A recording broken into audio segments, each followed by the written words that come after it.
Hello friends, welcome to Miruthuvari creation. நம்ம சேனலில் free professional online aari course வந்து நம்ம ஸ்டார்ட் பண்ணியிருக்கோம். இது வரைக்கும் கிளாஸஸ் வந்து ரொம்ப சூப்பராக போயிட்டுருக்கு. எல்லாருமே நல்லா ப்ராக்டிஸ் பண்ணிகிட்ருக்கீங்க. இப்போ இன்றைக்கான கிளாஸ் என்னென்னு பார்க்கலாம். கிளாஸ் 20. இப்போ நீங்கள் வீடியோவில் பார்க்குறது வந்து ரன்னிங் ஸ்டோன். இதை வந்து நம்ம ஸ்டோன் செயின்னு கூட சொல்லுவோம். ஏற்கனவே நம்ம வந்து பட்டன் ஹோல் ஸ்டிச் யூஸ் பண்ணி நம்ம ஸ்டோன் செயின் ஒர்க் வந்து போட்டிருப்போம். நிறைய பேர் வந்து ஸ்டோன் செயின் வந்து சிசர் வச்சோ இல்லை வந்து கட்டர் வச்சோ கட் பண்ணுறீங்க. அப்படிலாம் கட் பண்ணக்கூடாது. பாருங்கள், இது மாதிரி சிசர் வச்சு கட்டர் வச்சுலாம் கட் பண்ணக்கூடாது. ஒன்றும் கிடையாது. இப்போ நான் எப்படி பண்ணுறேன்னு பாருங்கள். ஜஸ்ட் 2 விரலையும் வந்து அந்த ஸ்டோன் செயினை வந்து பிடிச்சிக்கணும். பிடிச்சிட்டு லைட்டாக ஒரு டில்ட் மட்டும் பண்ணிங்கன்னா அழகாக நம்மளுக்கு கட்டாகி வந்துடும். இப்போ நான் உங்களுக்கு செஞ்சு காட்டுறேன் பாருங்கள். இது மாதிரி பிடிச்சிட்டு எவ்வளோ தூரத்துக்கு நம்ம செயின் வேணுமோ அந்த செயின் அளவுக்கு எடுத்துகிட்டு அதை வந்து லைட்டாக இது மாதிரி ட்விஸ்ட் பண்ணிங்கன்னா நம்மளுக்கு கட்டாகி வந்துடும். இப்போ இந்த ஸ்டோன் செயினை வந்து நம்ம ஃபிக்ஸ் பண்ண போகிறோம். அதுக்காக வந்து க்ளூ அப்ளை பண்ணிக்கலாம். க்ளூ அப்ளை பண்ணும்போது அப்படியே வந்து ரொம்ப அதிகமாக வந்து க்ளூ அப்ளை பண்ண முடியாது. ரொம்ப அதிகமாக நீங்கள் க்ளூ அப்ளை பண்ணால் என்ன ஆயிரும்னா உங்களுக்கு ஸ்டிச்சஸ் போடுறதுக்கு ரொம்ப கஷ்டமாயிரும். இப்போ நான் எப்படி அப்ளை பண்ணுறேன்னு பாருங்கள். லைட்டாக அந்த க்ளூ வந்து நீங்கள் அப்ளை பண்ணணும் அந்த கிளாத் மேலே. இப்போ பாருங்கள், க்ளூ வந்து நம்ம கொஞ்சமாக தான் அப்ளை பண்ணியிருக்கோம். இதோட இன்னும் கொஞ்சமாக கூட நீங்கள் அப்ளை பண்ணலாம். அந்த தின் லேயர் தெரியுது பார்த்தீங்களா, அந்த அளவுக்கு நீங்கள் அப்ளை பண்ணால் கூட போதும். இப்போ இந்த ஸ்டோன் செயின் இருக்குது பார்த்தீங்களா, ரன்னிங் ஸ்டெயின், இதை வந்து அந்த க்ளூ மேலே நம்ம வந்து அப்படியே வைக்கணும். வைக்கும் போது என்ன பண்ணுங்கள், கரெக்டாக வந்து ஸ்ட்ரெயிட்டாக இருக்கா அப்படின்ற மாதிரி பார்த்துட்டு நீங்கள் வைங்க. உங்களோட டிசைன் எப்படி இருக்குதுன்னு பார்த்துட்டு நீங்கள் வந்து இதை வந்து ஃபிக்ஸ் பண்ணணும். க்ளூ வந்து கம்பல்சரி இந்த மாதிரி ஸ்டிச்சுக்கு நீங்கள் அப்ளை பண்ணி தான் ஆகணும். இது ஏன்றதை நான் உங்களுக்கு சொல்கிறேன். நீங்கள் வந்து ஒர்க் பண்ணும்போது டிசைனுக்கு ஏற்ற மாதிரி அந்த க்ளூ வந்து நீங்கள் அப்ளை பண்ணி செயின் ஸ்டோன் வந்து ஃபிக்ஸ் பண்ணணும். மோஸ்ட்லி வந்து இதுக்கு வந்து பிங்க் கலர் க்ளூ வந்து நீங்கள் யூஸ் பண்ணுங்கள். பிங்க் ஆர் ப்ளூ யூஸ் பண்ணுங்கள். ப்ளூ கலரில் வந்து ஃபேப்ரிக் க்ளூ இருக்கும். அந்த க்ளூ வந்து ஒரு 10 மினிட்ஸில் வந்து அது காஞ்சிரும். அதே வந்து பிங்க் கலர்னால் ஒரு ஓவர் நைட் நீங்கள் கொஞ்சம் வந்து காய வைக்கிற மாதிரி இருக்கும். பெரிய டிசைனுக்குனா ஓவர் நைட் வச்சுட்டு அடுத்த நாள் நீங்கள் வந்து ஒர்க் பண்ண ஸ்டார்ட் பண்ணலாம். இது மாதிரி ஸ்டோனுக்கெலாம் நீங்கள் வந்து B7000 க்ளூ வந்து யூஸ் பண்ணாதீங்க. நான் சொல்லியிருக்க மாதிரி ஃபேப்ரிக் க்ளூ மட்டும் யூஸ் பண்ணுங்கள். ஓகேவா? இப்போ வந்து பாருங்கள், நல்லா வந்து அந்த க்ளூ வந்து ஓரத்தெல்லாம் நம்மளுக்கு நல்லா காஞ்சிருக்கு. இப்போ நம்ம எப்படி ஸ்டிச்சஸ் போடணும் அப்படின்றத நான் உங்களுக்கு சொல்கிறேன். இப்போ வீடியோவில் காட்டுற இந்த இமேஜை பாருங்கள். ஏற்கனவே நம்ம கற்றுக்கிட்டது ரன்னிங் ஸ்டோனில் நம்ம வந்து பட்டன் ஹோல் ஸ்டிச் பிரகாரம் நம்ம வந்து ஸ்டிச் பண்ணுறது கற்றுருக்கோம். ஆனால் பட்டன் ஹோல் ஸ்டிச்னால் 2 சைடும் நம்மளுக்கு வந்து டிசைன் இது மாதிரி வராது. இப்போ நான் காட்டியிருக்க இந்த 3 பிக்சர்லையுமே நீங்கள் பார்த்தீங்கன்னா தெரியும், ரைட் அண்ட் லெஃப்ட் வந்து நம்மளுக்கு வந்து அந்த ஸ்டிச்சஸ் வந்து பார்த்திங்கன்னா நம்மளுக்கு ஃபுல்லாக இருக்குது. அது பக்கத்துலேயே ஸ்டிச்சஸ் வர மாதிரி இருக்குது. அதுவும் வந்து இந்த கலரில் பாருங்கள், நம்மளுக்கு நல்லா வந்து அந்த ஒயிட் கலர் வந்து நம்மளுக்கு தனியாக தெரியுது. அந்த ஸ்டோனை வந்து நீங்கள் தனித்தனியாக ஃபிக்ஸ் பண்ண மாதிரி இந்த மெத்தட் இருக்குது. ஆனால் இது ஸ்டோன் செயின் ஒர்க் தான். இந்த ஒர்க்கோட நேம் பார்த்தீங்கன்னா காட்டா ஸ்டிச் அப்படின்ற மாதிரி சொல்லுவாங்க. காட்டா ஸ்டிச்னால் ஒன்றும் கிடையாது. நம்ம ஸ்டோன் செயினை வந்து க்ளூ போட்டு இப்போ அப்ளை பண்ணி வச்சுருக்கோம் பார்த்தீங்களா, அது மாதிரி பண்ணிவிட்டு 2 சைடும் வந்து நம்ம ஒர்க் கொடுப்போம். அந்த ஒர்க் எப்படி அப்படின்றத நான் இப்போ உங்களுக்கு சொல்கிறேன் பாருங்கள். ஜஸ்ட் இதை வந்து நம்ம ஸ்டோன் செயின்னு வச்சுக்கலாம். இதை வந்து இப்போ நம்ம பாக்ஸ் போட்டு இதை ஃபில் பண்ண போகிறோம். அது எப்படின்னு பாருங்கள். அந்த ஸ்டிச் வந்து ஃபஸ்ட் எடுத்தோன்னே அந்த இடத்துல ஒரு செயின் ஸ்டிச் வரும். நெக்ஸ்ட்டு கீழே ஒரு செயின் ஸ்டிச், அதுக்கடுத்து அந்த ஸ்டோன் செயின் இருக்குது பார்த்திங்களா, அந்த இடத்துல ஒரு செயின் ஸ்டிச், அதே மாதிரி கீழே வரைக்கும் நம்ம போட்டிருப்போம். ஓகேவா? இது மாதிரி போடும் போது என்ன ஆகும்னா ஒரு சைடு ஃபுல்லாக நம்மளுக்கு வந்து ஃபில் ஆன மாதிரி இருக்கும். ஒரு சைடு ஒரு லைன் விட்டு நம்ம ஒர்க் பண்ண மாதிரி இருக்கும்.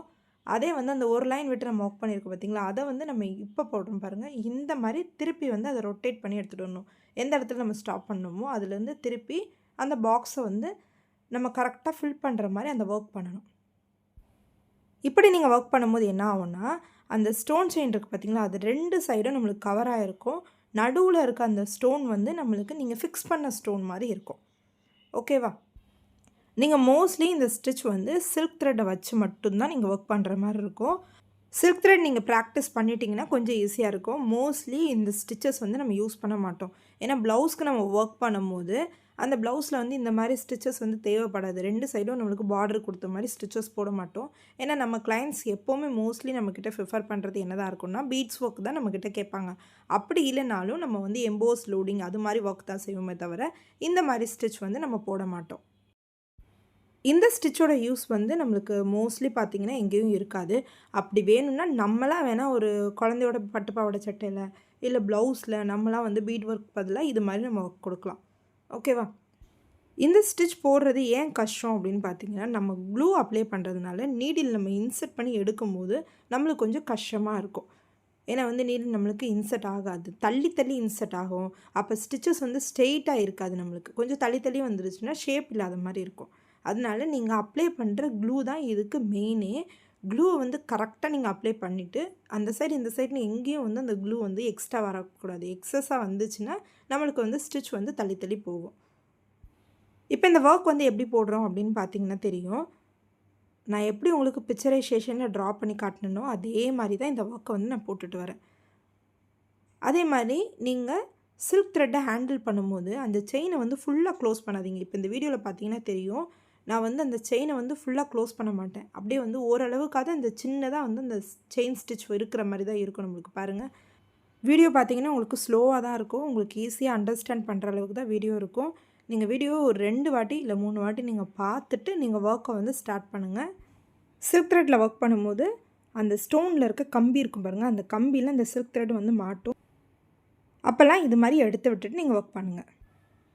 ஃபஸ்ட்டு வரும்போதே இது மாதிரி நீங்கள் செஞ்சிட்டிங்கன்னா உங்களுக்கு நெக்ஸ்ட் டைம் இந்த எரர் வராது. இது மாதிரியே வந்துச்சுன்னா நம்மளுக்கு சில்க் த்ரெட் வந்து பிசுறு பிசுறாக வர ஆரம்பிச்சிடும். அப்புறமாட்டி நம்ம ஒர்க் போட்டது வந்து ஃபினிஷிங்காக இருக்காது. டைரெக்ஷனை பொறுத்து நீடிலோட எட்ஜஸை நம்ம வந்து மாற்றிக்கிட்டே தான் இருக்கணும். நீங்கள் பார்த்தீங்கன்னா தெரியும். இப்போ இதை நம்ம கீழேருந்து திருப்பி போடணும். எந்தெந்த இடத்துல நம்மளுக்கு கேப் இருக்கோ அந்த இடத்துலலாம் வந்து இதை ஃபில் பண்ணுற மாதிரி இருக்கும். நடுவில் பார்த்தீங்கன்னா நம்மளுக்கு 2 இல்லை 4 த்ரெட் அந்த இடத்துல வருது. ஏற்கனவே 2 த்ரெட் அந்த இடத்துல இருக்குது. இன்னொரு வாட்டி இன்னொரு 2 த்ரெட் வருது. அப்போ பார்க்கும்போது என்ன ஆகும்னா நடுவில் இருக்கிறது அந்த ஸ்டோன் சைஸ்க்கு வந்துடும். அதனால நமக்கு வந்து ஸ்டோனை வந்து ஃபிக்ஸ் பண்ண மாதிரி இருக்கும். இந்த ஒர்க் நீங்கள் செய்யும்போது சில்க் த்ரெட் வந்து டார்க் கலராக எடுத்து செஞ்சிங்கன்னா ரொம்ப சூப்பராக இருக்கும். ஏன்னா ஒயிட்க்கு வந்து ஒரு ரெட் அது மாதிரி நீங்கள் போட்டிங்கனாலும் இல்லை வந்து ஒரு பீகாக் கலர் அது மாதிரிலாம் போட்டிங்கன்னா ரொம்ப சூப்பராக இருக்கும் அந்த ஒர்க் பார்க்குறதுக்கு. நார்மலாக எப்போவுமே நம்ம வந்து சில்க் த்ரெட்க்கு நாட் போடுவோம் பார்த்திங்களா, அதே மாதிரி மேலே அந்த இடத்துல கொண்டு போய் நம்ம ஃபினிஷ் பண்ணியிருக்கோம். இந்த இடத்துல என் நாட் போட்டுடலாம். இந்த ஒர்க்கை என் நாட் போட்டு நம்ம ஃபினிஷ் பண்ணிடலாம். இப்போ ஜஸ்ட் வந்து நம்ம அந்த பிக்சரை எடுத்து எப்படி போட்டிருக்காங்க அப்படின்னு ஒரு அனலைஸ் மட்டும் பண்ணிக்கலாம். இப்போ பாருங்கள், கலர் காம்பினேஷன் அவங்க எடுத்திருக்க கலர் பாருங்கள். ஒரு இடத்துக்கும் டிஃப்ரெண்ட் கலர் வந்து இந்த பீகாக்கு எடுத்திருக்காங்க. இன்றைக்கி இந்த கிளாஸ் உங்களுக்கு ரொம்ப யூஸ்ஃபுல்லாக இருக்கும்னு நான் நம்புகிறேன். இதே மாதிரி நிறைய வீடியோஸ் நம்ம சேனலில் வந்து நெக்ஸ்ட் வந்துகிட்டே இருக்கும்.